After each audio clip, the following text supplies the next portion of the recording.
Mm, I didn't realize I would be nervous. Hey y'all, welcome to my YouTube channel. I'm Liz Jones, a personal brand mentor and business coach, and I'm super excited to be kicking off this journey with you. So, I help God girls build personal brands and increase their sales in their business using social media. I love to focus on messaging, DMs, and sales calls. So, if you're not already subscribe to my channel, and I'm super excited to bring you on this new journey here on YouTube. So my intention with this first video is really just to introduce myself and share a little bit about my journey and my story.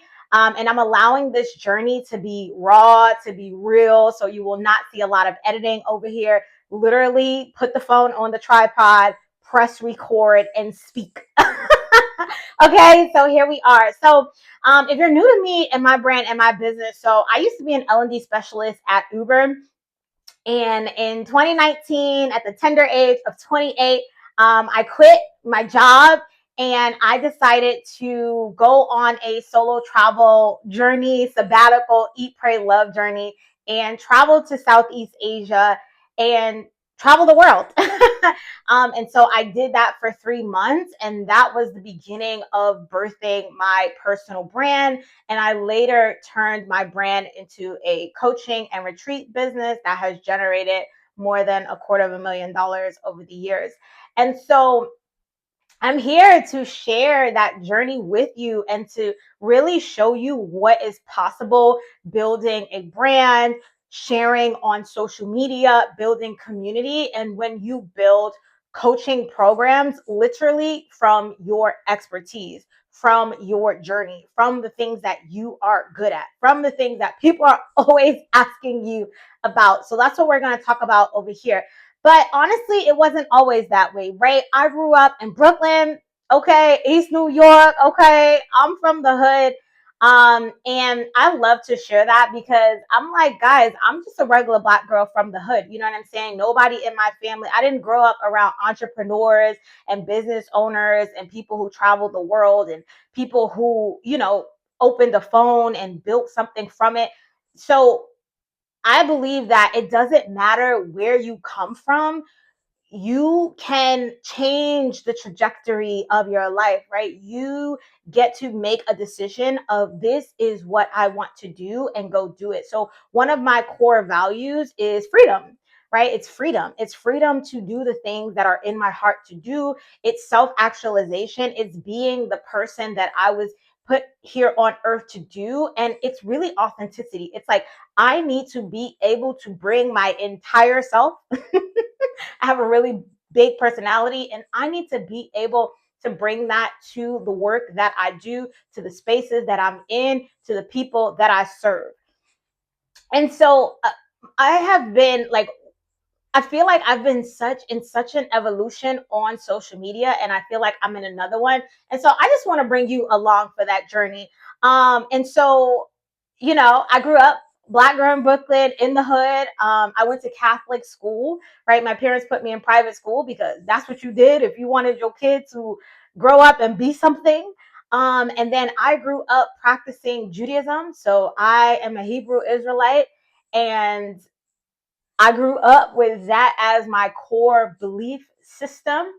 And, I was a straight A student. I was on the theater club. I was on the step team.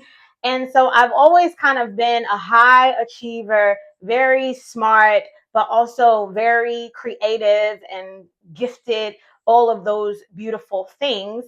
And then I went to college in Boston. So I don't know if there's anybody from New England in the house. I went to Northeastern University. I was a sociology major, and I fell in love with travel through college, right? When I was in college. So I'm an extrovert. I love people. And, I'm also a blackity black, right? And so I had a really hard time adjusting in college. And so I was like, you know what? But my school, they really prided themselves on making their students global citizens. And so they were like, we will pay for you to like travel the world. Like they would just pay for their students to go on all type of adventures around the world. And I was having a really hard time struggling to like campus life and fitting in culturally, being Black at a predominantly white university. And so I made the decision. I was like, you know what? Let me tap into this travel thing. And so the first country I ever traveled to was Spain. I went on, it was called a Dialogue of Civilization. And I went to Spain with a professor and a group of students so we could be immersed in Spanish and learn Spanish. And that was the first time I had ever, and I was like, I don't know, maybe I was 21, 22, 23, something like that. And that was the first time I ever traveled abroad. And it was so beautiful. Like we were staying in hotels. We stayed with a host family. Like we were living this amazing life, right? We're like eating at these fancy restaurants, like on the water in Spain. And again, this is back in like 2011 or something like that, right? This is before there was like social media and before there was like travel noir and Black travel and all these things. And so I had a little bit of survivor's guilt, right? Because I was like, my people back home in the hood, and they haven't done this. They haven't traveled the world. They don't have a passport. They don't got stamps on their passport, right? And so I had a little bit of survivor's guilt, and I felt a little bit out of place too, being like I was kind of the only Black girl on this trip. And I remember in that moment, I was like, wow, I want to be the bridge, right? I want to be the plug, right? Like I want to show Black people the world, that Black people can travel the world, and that like it doesn't matter like if you're from the hood, like you can. I never had this like make it out, but it's like that does not have to define you and it doesn't have to define your journey. And so I knew from that moment that I always wanted to, I was like, one day I want to curate spaces for people of color to travel the world. And and so I had that experience. And then the first time, and then I went on another travel experience when I was in college. I traveled to South Africa. So a part of our like curriculum, we had to do these dialogues. I mean, we had to do, what do they call them? Co-ops, internship. And I was like, let me do an international one. And so I traveled to South Africa. And, as I shared, I'm a Hebrew Israelite, and a part of the organization that I'm a part of, we have tabernacles in the US and in South Africa. And so I had like my faith community in South Africa as well. And so I was like, I'm going to South Africa. I pitched to my college. They gave me a bunch of money and I traveled to South Africa, and I spent 3 months there doing an internship. And then my last month I got to spend with my church family. And it was so amazing. Like it was so beautiful. And we traveled from South Africa. We went to Zimbabwe. We went to Swaziland. And I remember feeling like I was like, I was born on the wrong continent. Like I was in love with South Africa, like the people, the food, the culture, the vibe. And it was just like, wait a minute. Like at that time, the thought of Africa was like starving kids with oversized bellies and flies on them. And when I got there were paved roads and mansions and maids and pools. And I'm like, y'all got it going on more than I did. My Black ass from the hood. So and I knew from that moment that travel was just this love. I had a deep love for travel. And I just knew that I was like, I want to travel the world. Like that was very clear. I remember coming back from South Africa and crying for a month straight every single day. I was like, girl, you got to get back. You got to graduate from college. um, and I'm sharing this so you'll kind of understand like why I've made some of the decisions I've made in my business, why I've created some of the offers that I've created. And I always think if we look back at our journey, my coach says the writing was always on the wall, right? But you can literally see why your life looks the way it looks because of the prayers you had, because of the intentions you've made, because of the things you've seen. And so that was amazing. And so I came back to the States, graduated from college, and then it was like, all right, now you got to go get a job. And so it's so funny in hindsight. I'm like, I've only worked for one company, like outside, like after I graduated. So I worked at Uber, and people are always like, did you drive? I'm like, y'all, I'm from New York. I don't even know how to drive. Never even touched a steering wheel. But no, I actually worked for the company, and it was great, right? I feel like this was before like working in tech was like super trendy. This is when like startups were kind of just starting up. And I journeyed there. I started off in customer support, and then I became like a team lead for a customer support team, and then I became a regional learning and development specialist. And I think that journey taught me so much, right? But I've always had a love for coaching and developing people and developing teams and building curriculum and solving problems, right? And so I think I bring a lot of that into my entrepreneurship journey of like, fail fast and do it scrappy and like get it done, do it with limited resources, take a risk, right? Big, bold bets, all these beautiful things. And again, I think that's important because, again, they always say, wherever you go, there you are, right? It's like, again, when we can look even back at the jobs we had, the careers we had, the spaces we've been in, again, the writing was always on the wall. We will connect the dots when we look back. And I think this is the danger with social media is we're so busy looking at everybody else's journey and what are they doing and da da da da da. But it's like, yeah, the way they're doing it makes sense, right? Based on their journey, their experience, their perspective, right? But look at your journey, and then the way you do things will also make sense, right? The evidence will be there, right? The skill set will be there, the expertise will be there. And so it's really important that we keep our eyes on our own mat. That's what we used to say in yoga. And so I worked at Uber. So, I was very much black in tech. I feel like before black in tech was trendy. And it was great. It was amazing. It was a big part of my identity. I worked in the New York team, and then I came and I worked on the Philly team. And then I was on a remote team. Again, ahead of the time, right? I was on a remote team before, working remote was trendy. But again, a lot of that informs like why I am a coach now, because I was doing coaching, right? I was always doing performance management, coaching, and things like this. And then at 28 in 2019, oh, this is so funny, but I'll just keep bringing you along the journey because we keep it real around here, okay? If you're gonna build a personal brand, you need to keep it real. It's built on authenticity, and it's not always easy to be authentic, right? I would rather come on here and teach you about messaging, teach you about DM strategy, teach you about sales call, right? But at the end of the day, it's like you build community by being real. You build community by being raw, not by trying to be like an expert and a know-it-all. So and I'm doing that, right? It's new for me to be here on YouTube, right? Like it's been something I've been avoiding, right? Audience growth, being more visible, getting on a new platform. So even you never arrive, right? So if you want to step into entrepreneurship, baby, you never arrive. Okay. You gotta always be willing to be a newbie, to be a student, to go first, to look dumb, to be seen trying. Okay, so here I am embodying that. And so 2019 was a big I should take it back a little bit because all of this is gonna come full circle. I grew up practicing Judaism. I always say like I was a I was a church girl, you know what I mean? Like I kept the beginning of the Sabbath, I kept the Sabbath, I kept all the high holy days, Passover, Yom Kippur, Shavuot, Rosh Hashanah, you know what I'm saying?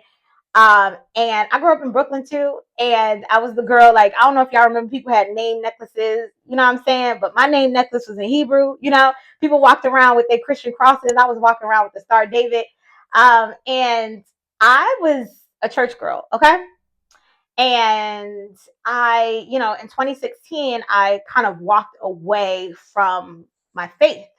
I was really struggling. I was like, because sometimes when you're a part of churches and it's people, we flawed beings. And I was like, the way these people live, I don't know. Is this their version of church? I don't know. This their version of religion? I was like, I don't know. And I was also really struggling with all the evil in the world. I was like, we talking about God, but there's so much evil in the world. And I don't understand. Can somebody help me understand? If there is a God, what is going on down here on earth? And so I kind of walked away from religion, and I just gave myself permission to be like, you know what? I don't know what I believe in. And maybe I kind of don't believe in anything. Like, I would never identify as like agnostic or anything like that. But I was just kind of in this space of like, I don't know. Okay. And I don't believe. And so I think it's good, right? Because sometimes we have to give ourselves permission to not know, because then it means you're a student. Then it means you're curious. Then it means you're questioning. That's the only place where knowledge is birthed. And so I walked away from religion. And in hindsight, I've been reflecting lately. I'm like, oh, you started turning up when you walked away from religion, okay? And I feel like at first I was a little depressed. I was like, who am I? You know, when I'm not keeping the Sabbath and the beginning of the Sabbath and going to the high holy days. Of course, that was a big part of my family and stuff like that. And so, you know, I feel like I was trying to figure out who I was, and I got really big into drinking. I used to drink a lot. Um, I shouldn't say I used to party a lot, but I definitely used to drink a lot. I was outside a lot, and then I 2019 I decided that I was going to act on this desire to be homosexual, and I was going to start dating women.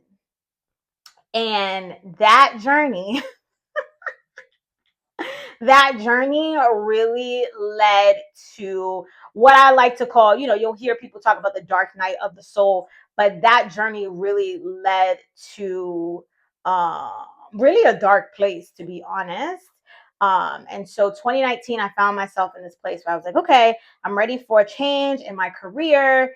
I'm in this really unhealthy relationship with a woman, and it brought up a lot of anxiety in me, a lot of depression in me, a lot of like I was just like, oh, what is going on in my life?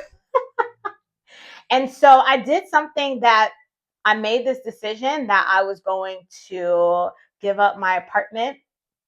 I was going to break up with this girl, and I was going to quit my job. And I did. And I wanted to, because I was like, if something in my life doesn't change, I'm going to have a heart attack. And so I was like, you need to find and chase joy. And if you remember, I loved to travel. And so I was like, okay, travel has always brought me joy. So I am going to travel. Because I would go on these trips with my friends. We would go to Curacao. We would go to Guadalupe. Like once a year, we would go on these like big trips. And like, I loved travel. Like travel was the only thing that I could hold on to that brought me joy. And so I was like, okay, I'm going to quit and travel. And I made that decision. Best decision of my life. I don't regret it. It was incredible. And so yeah, I was very grateful. I had been working on my credit. I had working on my savings. Of course, I work in tech, so I worked in tech, so I had like equity and stuff. And so I pulled my equity, pulled my savings, applied for a credit card, and I was like, well, we're going to travel the world. And so I went to Southeast Asia, all the roads. I was like, cheapest, safest countries in the world. And all the roads were like Thailand. And I was like, yes, we're going to Thailand. And so I bought one of those Osprey, I don't know, 65-liter backpacks. I had a backpack, I had two backpacks, and I booked the one-way ticket to Thailand. And it was amazing. I landed in Bangkok, and my new problems were, how do I get across the street without getting hit? Right? How do I, what street food vendor do I get food from today? And it was so beautiful because I was really thawing out, right? I was thawing out of the workaholic identity, of the Black and tech identity, of the life of the party identity, of the drinking identity, of the homosexual identity. Like I was just I was thawing out of the heartbreak, all of that. And I started meditating. I started journaling.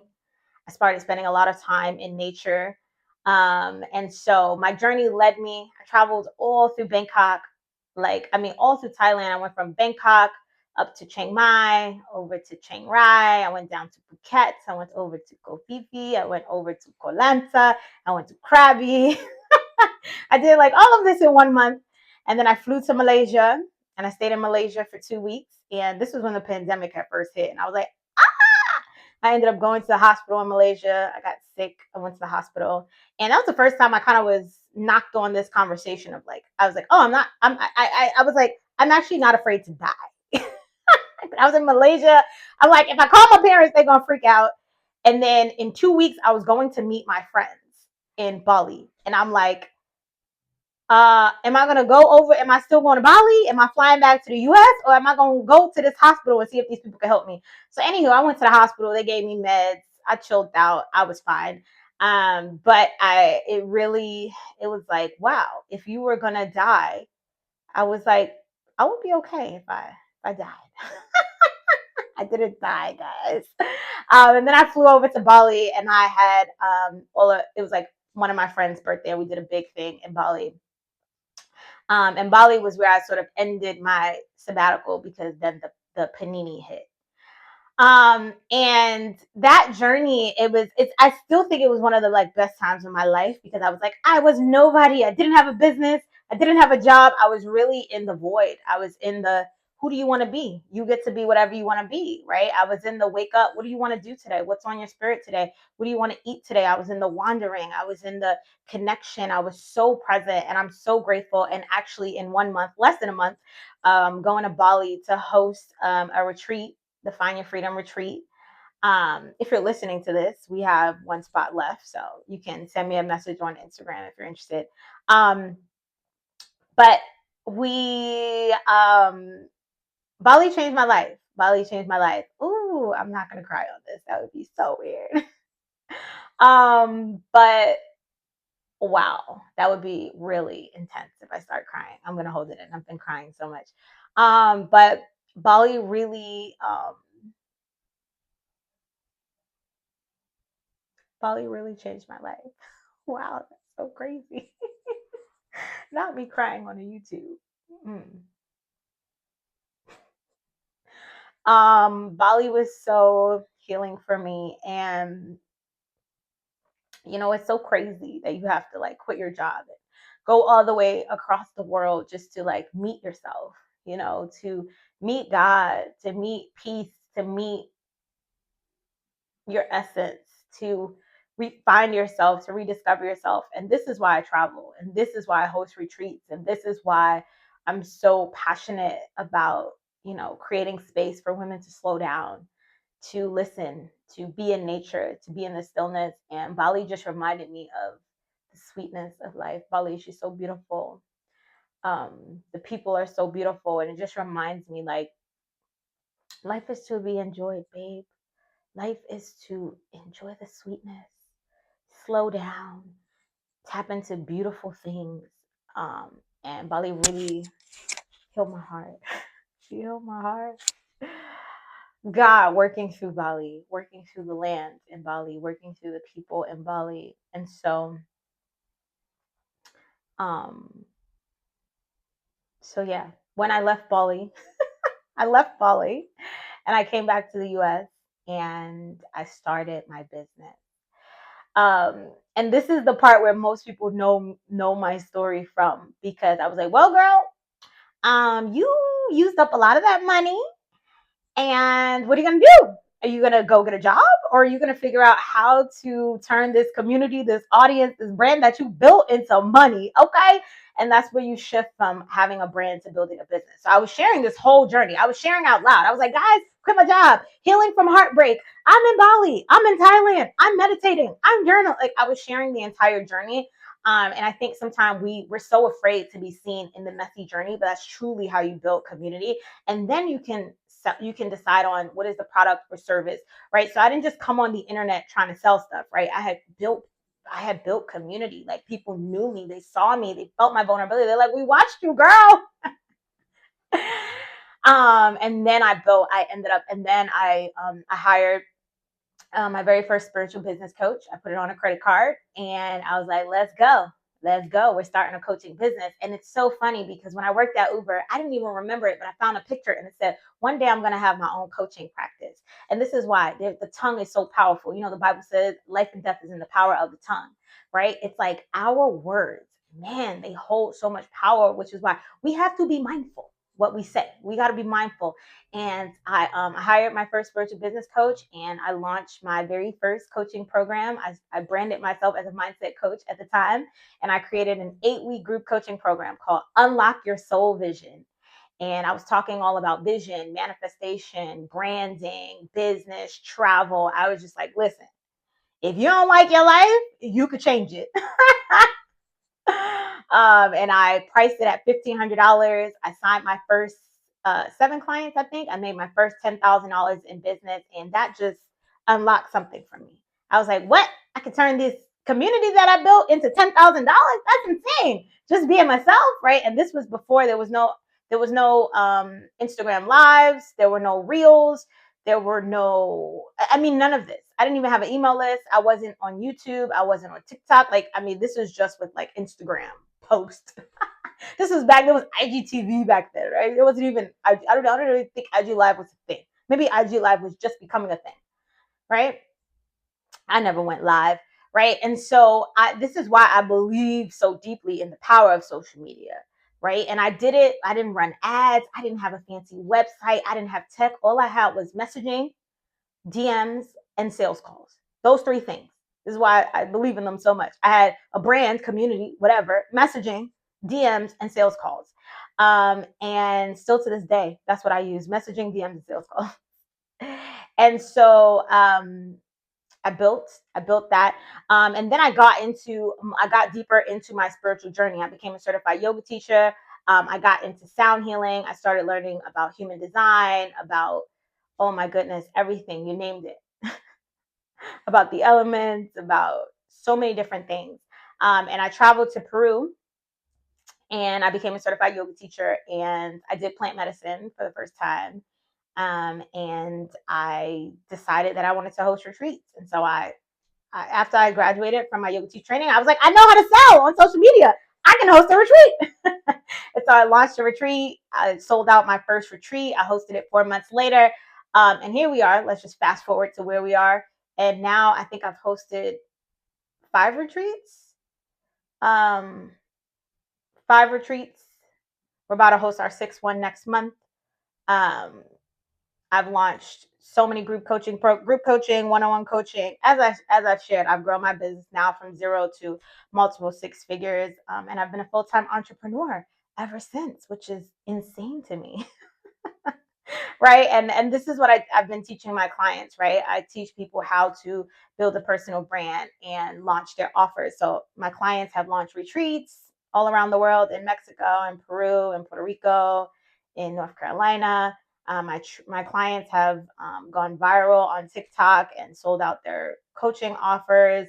They have gone viral on Instagram and sold out their events, their in-person events. They've launched their first group coaching program, one-on-one coaching program. So I teach people how to build a personal brand, which is you, baby. It's you. It's your personality, your vibe, your energy, your swag, your story. And then what you use that community, and then you sell whatever it is you are offering. And it doesn't matter how you identify. I built my whole brand around being Black.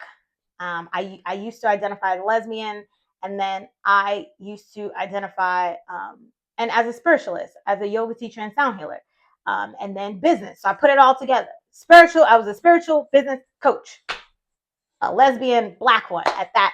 And now I'm in another season where I've decided that I've returned to God. Right. I used to live abroad for most of those years. I lived in Peru. I've lived in Colombia. I live in Mexico. I've traveled to Puerto Rico. And now I'm in a new season where I'm deciding to come back to the States and live in the States, where I've returned to God. I've started going back to church and reading my Bible and identifying as a Hebrew again, as a Hebrew Israelite again, as a God girl. Again, I've decided that I'm no longer identifying as homosexual. I'm a heterosexual. I'm dating men again. And, I will always love the LGBTQIA plus community, but I'm not a part of it anymore, right? It's not a part of it's not an identity I hold anymore.